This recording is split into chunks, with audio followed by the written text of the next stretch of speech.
Dans cette leçon, on va apprendre le son et on va commencer à apprendre le son dans la partie montage. Donc je vais te montrer l'interface et ce qui est à ta disponibilité pour commencer à traiter le son quand tu es dans la partie Edit et pas encore dans la partie Fairlight. La partie Fairlight qui, je te le rappelle, est assez jeune et encore en développement, mais qu'on ira voir quand même et dont il y a 3 leçons je crois dessus, il y a quelques leçons dessus. Et c'est à la suite. Voilà, donc tu verras après ça. Mais d'abord, on voit comment on fait quand on est dans la partie Edit. Donc là, je suis dans la partie Edit. Tu vois que j'ai un petit montage avec tout simplement un face caméra, du son, donc une voix et une musique ici. Je peux bien entendu mettre la musique d'une certaine couleur ou mettre la piste d'une certaine couleur pour dire que c'est une musique. Voilà, je vais changer la couleur de la piste. Bam. Et voilà, comme ça, je sais que c'est la musique. Je peux zoomer un peu pour mieux voir mes waveforms. Et donc, tu le sais, les waveforms, elles s'activent ici. Et la piste, tu peux la grossir ou la rétrécir comme ça pour pouvoir être plus à l'aise quand tu travailles. Clairement, nous, là, on a besoin de pistes avec des grosses waveforms pour bien voir ce qu'on fait. Petite information, si tes waveforms ne s'affichent pas, les waveforms, c'est pas genre juste ça s'affiche comme ça, c'est un rendu graphique. Donc, ça veut dire que ton ordinateur, ça veut dire que ton disque dur sur lequel tu as mis les render cache qu'on a réglé dans d'autres leçons, c'est les 2 petits fichiers en dessous de média optimisé, ceux-là, ça veut dire qu'ils ne sont pas réglés au bon endroit, qu'il y a un problème de conflit entre ça et le disque dur que tu as réglé dans les préférences au début. Voilà, donc il faut que tu re-regardes ces leçons et que tu fasses en sorte que le disque soit viable, etc., etc. Et après, il va réussir à créer les fichiers de rendu visuel pour pouvoir t'afficher des waveforms. Voilà, c'est toujours un peu chiant, des fois ça bug, mais c'est comme ça. Pour l'instant, on va écouter ça et je vais te montrer ce qu'on a à notre disposition pour prévisualiser le son dans cette interface sans rien toucher. On se met au début, on fait play. Caméra numéro 1 en face et l'autre caméra est ici. Donc là, tu vois que ça ne va pas du tout. Pourquoi? Parce que quand on regarde le petit vue-mètre ici, je fais play, regarde bien. Et donc on va partir du principe. Ça va dans le jaune et ça va dans le rouge. Donc ça veut dire que ça sature. Quand ça sature, c'est pas bien parce que c'est comme quand tu as une image qui est surexposée ou sous-exposée, on perd des informations. Comment tu peux voir aussi que tu satures? Tout simplement ici, quand tu passes au-dessus d'un certain niveau, DaVinci te met en blanc les parties qui sont saturées. Donc là, tu peux voir que clairement, c'est la musique qui nous fait saturer. On va faire un test, on va passer la musique en mute. Donc là, ici sur le côté, tu as la possibilité de mettre une piste en solo ou alors de mettre une piste en mute. Donc on l'entendra plus. Donc ici, on va mettre celle-ci en solo. Ça veut dire que par définition, celle-ci est en mute, même si elle n'est pas grisée. On se met au début, on fait play. Caméra numéro 1 en face et l'autre caméra est ici. Et donc on va Et là, tu vois qu'on passe un peu dans le rouge, mais moins. Si on met juste la musique, là, tu vois qu'on est à fond dedans puisqu'on est dans le rouge tout le temps.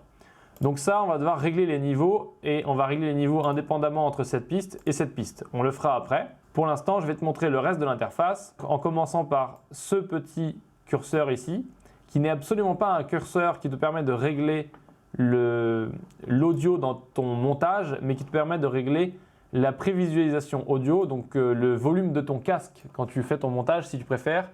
Donc là, quand tu règles ça, ça va régler le volume de ton casque, ça ne va pas régler le volume de ton montage à l'export. Ensuite, à côté, tu as un petit bouton Dim.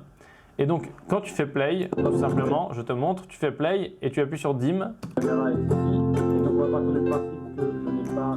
Ça baisse automatiquement le son. Moi, personnellement, je l'utilise jamais. Je ne vois pas vraiment à quoi ça va servir. Mais ça peut servir si tu es avec des clients, que tu veux faire play et que tu veux baisser le son parce qu'il veut te dire quelque chose, ça t'évite d'arrêter le play. Voilà, pour je ne sais quelle raison. Moi, je ne m'en sers pas, mais tu sais que ça existe. Et encore une fois, c'est que de la prévisualisation. Ça ne va pas influer sur ton montage, sur tout ton son, etc. et encore moins sur ton export. Maintenant qu'on a vu ça, on va aller jeter un coup d'œil au mixeur. Donc le mixeur, c'est tout simplement tes pistes, tu vois. Donc là, on a A1. Là, on a A2, tu vois qu'elle a la couleur donc rose. Ici, on a A3 et A4 parce qu'on a d'autres pistes en dessous, A3 et A4, qu'on pourrait très bien supprimer d'ailleurs. D'ailleurs, on va les supprimer. On fait un clic droit, delete track, clic droit, delete track. Et donc du coup, on n'a plus que 2 pistes, ce qui est très très bien puisqu'on n'a pas besoin de plus. Le premier réglage, c'est ici. C'est un espèce de pan donc, pour faire des pistes gauche-droite et pour faire du mixage et de la spatialisation. Donc si on double-clique, tu vois qu'on peut faire de la spatialisation puisqu'on peut mettre du front et du back. On peut mettre du gauche-droite. Donc ça, c'est pour si tu veux le son devant, derrière. Et tu vois que là, on a une espèce de petite map, une petite carte pour orienter. On voit maintenant en dessous, là, on a audio 1. Donc ça nous indique tout simplement que là, c'est audio 1. Donc A1, audio 1. Ensuite, on peut aussi faire solo ici ou muter. Et tu vois que ça se reporte ici directement. Et après, ici, on a un espèce de petit slider voilà, qui nous permet de régler le volume. Donc si on se met sur la musique, ici, et qu'on descend, qu'on règle le volume, là, on va se mettre à moins 25, 26, ouais, ça va, 26. On se met au début, on fait play, écoute bien la musique. Caméra numéro 1 en face et l'autre caméra est ici. Et donc on va partir du pas. Et donc là, tu vois, on entend beaucoup moins la musique. Cependant, la voix est toujours un peu forte, donc on va baisser la voix. On va mettre au pif moins 7,1, voilà. On fait play. Caméra numéro 1 en face et c'est toujours trop fort, donc on peut baisser encore. L'autre caméra est ici. Et donc on va partir du principe que voilà, on peut baisser encore la musique. Je n'ai pas de clap, enfin je vais pas faire de clap, donc je vais faire un clap juste comme ça avec la main. On peut monter encore un peu la musique. On voit bien là-bas, on voit bien là-bas. Donc là comme ça, un autre comme ça, on sait jamais. Et donc là tu vois en son, on a quelque chose de vachement plus raisonnable, de vachement plus mixé, de vachement plus voilà, écoutable, parce que quand la musique couvre la voix, que tout sature, c'est insupportable. Mais là, notre sortie finale, ce qu'on entend, ça a l'air d'être correct. Maintenant, je te montre comment tu peux faire ça directement dans la timeline. Donc là, on a réglé nos volumes. On va revenir à 0 puisque je vais te montrer où on peut les régler ailleurs. On revient à 0. On revient à 0 ici aussi. Et donc maintenant, on va dans l'inspecteur. On sélectionne du son. Et là, on arrive sur clip volume. Et donc, on peut gérer le volume de notre clip avec des points clés. En dessous, on a un equalizer à 4 bandes. Donc, tu vois, bande 1, 2, 3, 4. Très rapidement, l'equalizer à 4 bandes, il te permet, ou à plusieurs bandes, il te permet de faire quoi? Il te permet de couper certaines fréquences et de travailler ton son. Donc, ça va te permettre, par exemple, si tu as une fréquence un petit peu parasite ou que tu as tourné avec un micro qui n'est pas de très bonne qualité et qui te fait une voix un peu nasillarde, il va te permettre de couper certaines fréquences. Donc, si c'est nasillard, c'est aigu. Il va te permettre de couper certaines fréquences de l'aigu. Et donc, je vais te montrer un peu plus comment faire ça, même si ce n'est pas ma grande spécialité, le traitement du son, mais je vais te montrer comment ça fonctionne et les bases. Et en gros, quand tu as 4 bandes, ça veut dire que tu as 4 bandes de fréquences sur lesquelles tu peux interagir. Et donc, tu peux modifier ton son avec ces 4 bandes, donc avec ces 4 bandes de fréquences. Et des fois, eh ben, tu as 6 bandes, comme dans la partie Fairlight. L'equalizer, c'est le même, mais avec 6 bandes. Donc, je te montre sur l'equalizer 4 bandes comment ça fonctionne rapidement. Il suffit de l'activer ici. Donc, tu vois que là, ça passe en plus sombre, puisque tout simplement, il y a un effet qui est activé. Ensuite, ici, tu peux tout simplement, si tu fais comme moi et que tu tâtonnes, que tu ne sais pas exactement ce que tu veux faire et que tu écoutes ton son et que tu fais tes réglages en même temps, tu peux tout simplement là bouger comme ça. Et donc, tu vois qu'en bas, ça fait des réglages. Et donc, quand tu écoutes ton son, tu vois si c'est de meilleur, c'est plus proche de ce que tu veux quand tu fais tes réglages comme ça. Donc, ça change la fréquence et ça change ici le gain. Donc là, on vient de mettre plus 4,3.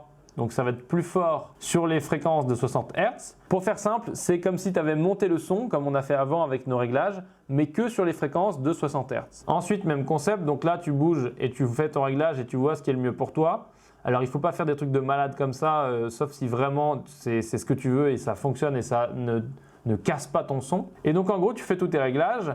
Et après, tu peux activer ou désactiver ici les bandes. Si tu veux modifier que les hautes fréquences ici, eh ben, tu peux modifier que les hautes fréquences. Tu peux aussi, bien entendu, revenir à 0 ici. Nous, ce qu'on va voir maintenant, c'est comment régler le son ici de manière dynamique. On se met au début et là, on peut régler le volume, donc comme ça. Moi, je préfère d'ailleurs utiliser soit comme ça dans la timeline, soit ici, plutôt que d'utiliser ça. Donc, on va ranger le mixeur, puisque maintenant, je t'ai montré comment ça fonctionne. Et on va aller directement dans la timeline, gérer notre son comme ça. Et donc là, on va gérer donc rapidement toute la piste en une seule fois. On fait comme ça. Donc là, on a baissé toute la piste d'un coup. On va faire pareil pour la musique. Donc, on va mettre du moins 20. Voilà. On peut très bien aussi sélectionner la piste et venir double-cliquer là et taper moins 20. Ou alors le faire avec le petit slider ici. Là, je t'ai montré les réglages de base. Maintenant, je vais te montrer si on met des points clés pour pouvoir régler le volume un petit peu comme on veut, genre le baisser, le monter, le descendre, etc. Donc, on va faire ça sur la musique. Et après, je te montre aussi ce que je t'ai déjà montré avant, mais comment faire un fondu rapide. Comme ça, tu pourras faire un fondu rapide sur ton audio. On va se mettre sur la musique. Et ce qu'on va faire, c'est qu'on va essayer de faire la musique. Donc, ça va être un peu absurde, mais on va faire la musique très très basse à un endroit. Elle va remonter d'un coup là. pendant ce trou puisqu'il n'y a pas de voix et après elle va redescendre. Donc ce qu'on va faire, c'est qu'on va zoomer déjà, comme ça on verra mieux. On va couper ça parce que comme ça on sera plus à l'aise, on n'aura que la musique. Voilà. On fait play. Ici on a dit qu'on voulait la musique très très forte, ou du moins qu'on voulait qu'elle remonte, donc on va mettre un point clé. On voit notre point clé qui apparaît ici. On se déplace, image par image. Là, on va mettre un autre point clé. Ensuite, on se déplace, on met un autre point clé puisqu'il en faut 2 pour faire une montée et une descente. Pareil là-bas. On met un autre point clé. Et maintenant, on peut descendre ce point clé, soit à la main ici comme ça, mais ce n'est pas forcément le plus pratique, soit ici tout simplement, comme ça on peut régler bien précisément. Et donc nous, on va mettre du moins 35. Ensuite, ça remonte. Et on va ici ou là, ça redescend. On va voir ce que ça donne. Et là, tu vois, ça a bien monté le son et redescendu le son au moment où on voulait. On va faire ça encore plus absurde pour qu'on entende bien la différence. Je le fais à la main. Tu vois, les waveforms suivent. On se remet là, on fait play. Et donc là, tu as vu ici, ça a bougé directement. Si je te remontre. Voilà, il passe de moins 40 à moins 4. Là, c'est un exemple un peu absurde pour te montrer vraiment basique et que ça soit évident. Mais ça, c'est un truc qui peut te servir quand tu fais des interviews ou quand tu fais une séquence en musique. Donc ton personnage, il fait des trucs en musique et après, il y a un dialogue qui commence. Donc tu vas baisser le son tout doucement avec des points clés. Tu peux aussi faire remonter le son. Quand tu fais un documentaire, par exemple, pour un documentaire, c'est parfait parce que ça te permet de monter et de baisser le son et de faire toute ta modulation de son au fur et à mesure de l'évolution d'une interview, d'un dialogue, voilà, d'une voix off, de n'importe quoi. Tu peux le faire sur toutes les pistes, donc c'est très très pratique. Par contre, il faut le faire le plus, quand ton montage est le plus final possible, enfin, ou du moins le faire avec précision quand ton montage est le plus final possible, parce que si tu fais des modifications, après tu vas voilà, tu vas devoir tout refaire. Donc il faut être stratégique au moment auquel tu le fais. Et voilà, donc du coup maintenant je te montre la suite. Pour améliorer ça ici, donc tu peux faire tout simplement comme ça, bien entendu. Ici tu peux monter ça aussi. Là voilà, tu as des gestions simples de cette courbe, qui n'est pas d'ailleurs une courbe. Tu peux déplacer chaque point. Voilà, c'est très très simple. On va voir le petit plus, donc c'est en activant ici. On passe en dessous. Et là tu peux sélectionner des points et changer le type de courbe. Donc là tu peux mettre une courbe comme ça, qui est une courbe au final, puisque ce qu'on avait avant, ce n'était pas vraiment une courbe, hein, tu vois, c'était plus un genre de parallélépipède.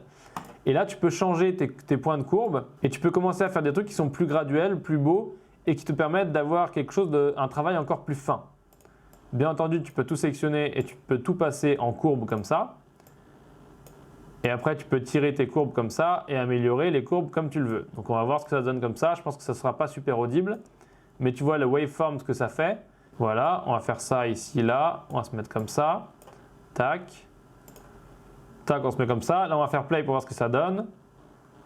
Même si on voit un petit peu. Hop. On tweak encore 2-3 trucs.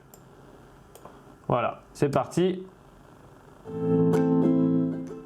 Et donc là, tu vois, ça fait un effet encore différent puisqu'on a des courbes et donc les courbes sont plus douces. Et donc la montée de son est plus douce. C'est pas, on passe d'un coup de moins 40 à moins 4, on passe là plus graduellement. Si on regarde exactement image par image, donc on passe de moins 52, moins 48, moins 30, moins 23, moins 12, moins 7, moins 3, voilà, 1, 2, 3, et on redescend. On redescend doucement, et voilà. Donc là, c'est quelque chose de plus graduel, de plus travaillé, et dans certaines situations, ça peut te servir pour ramener doucement une musique et gérer à quel niveau tu l'amènes, pour pouvoir être voilà, très très précis dans ce que tu fais au travail du son. Mais encore une fois, attention, ça il faut le faire quand ton montage est bien avancé parce que si tu le fais et que tu as vachement de modifs derrière, tu vas avoir fait beaucoup de travail très précis pour un peu pour rien. Si tu te rends compte que ça t'aime pas et que tu veux tout retirer, tu viens cliquer ici et ça retire tout, c'est magnifique. Tu peux refermer ça. Et là, on va voir le dernier truc dans cette interface de son, c'est quand tu tires ici. Donc là, c'est pareil, tu vois, c'est comme quand on met des points, on a un truc droit, pas très très fin. Donc si on le tire jusque là, on a un truc droit, pas très très fin. C'est vraiment, ça va être linéaire. Et on peut améliorer la courbe comme ça, en tirant le point. Et donc là, on va avoir une courbe, on va avoir quelque chose de plus agréable à l'oreille et quelque chose de plus graduel surtout. Donc tu peux la mettre un petit peu comme tu veux, voilà, tu peux te faire plaisir avec cette courbe et faire quelque chose qui correspond à ce que tu as besoin de faire pour ton montage. On va écouter ça rapidement. Donc tu vois, ça part doucement et ça monte d'un coup tout en étant graduel. C'est la fin de cette leçon, je te remercie de l'avoir regardée. Si tu as des questions, n'hésite pas à me les poser et je te dis dans la prochaine leçon, dans la prochaine leçon.